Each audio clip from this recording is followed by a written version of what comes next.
Click করার জন্য আপনাদেরকে জানাই অসংখ্য অসংখ্য ধন্যবাদ। আপনারা দেখছেন আপনাদের প্রিয় YouTube channel West Bengal DA salary. তো ফ্রেন্ডস, ইতিমধ্যেই রাজ্য সরকারি কর্মচারীদের জন্য দারুণ খুশির খবর। স্থায়ী অস্থায়ী চুক্তিভিত্তিক কর্মচারীদের জন্য গুরুত্বপূর্ণ আপডেট আছে বেতন বৃদ্ধি এবং ডিএর ব্যাপার নিয়ে।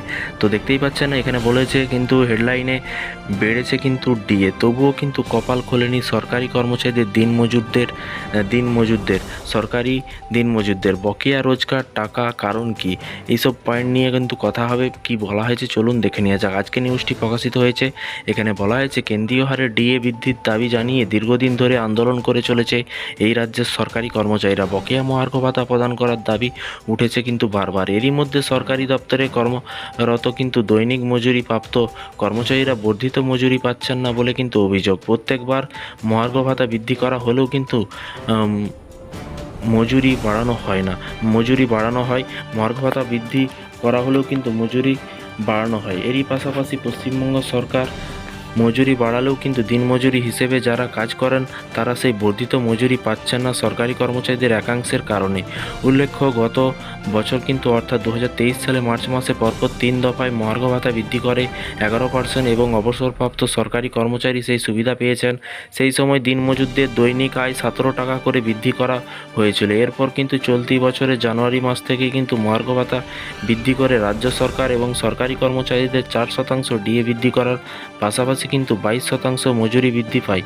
অর্থাৎ সরকারি দপ্তরে কর্মরত দৈনিক মজুরির ভিত্তিতে যারা কাজ করেন তাদের দৈনিক মজুরি 421 টাকা থেকে বেড়ে কিন্তু 443 টাকা কিন্তু করা হয়। রাজ্যের জনস্বাস্থ্য এবং কারিগরি দপ্তর সহ পঞ্চায়েত ও পুরসভা এলাকার কেমন অনেক কর্মী রয়েছেন যারা কিন্তু দিনমজুরি ভিত্তিতে বেতন পান, কিন্তু তারা বর্ধিত টাকা পাচ্ছেন না বলে কিন্তু অভিযোগ।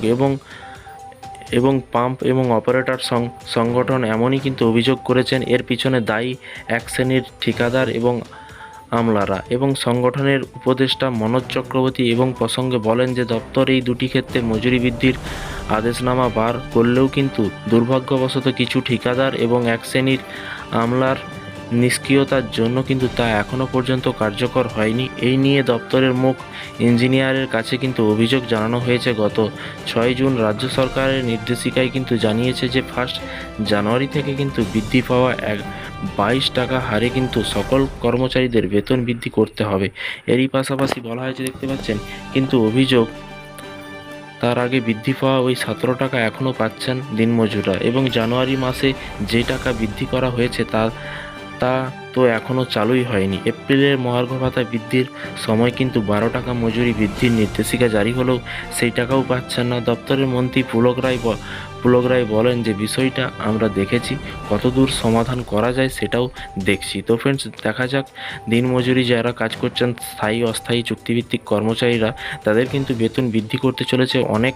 12 টাকা, একবার 17 টাকা, এইসব প্রাপ্য বেতন কিন্তু আপনাদের এখনও পর্যন্ত বেতনের সাথে যোগ হয়নি।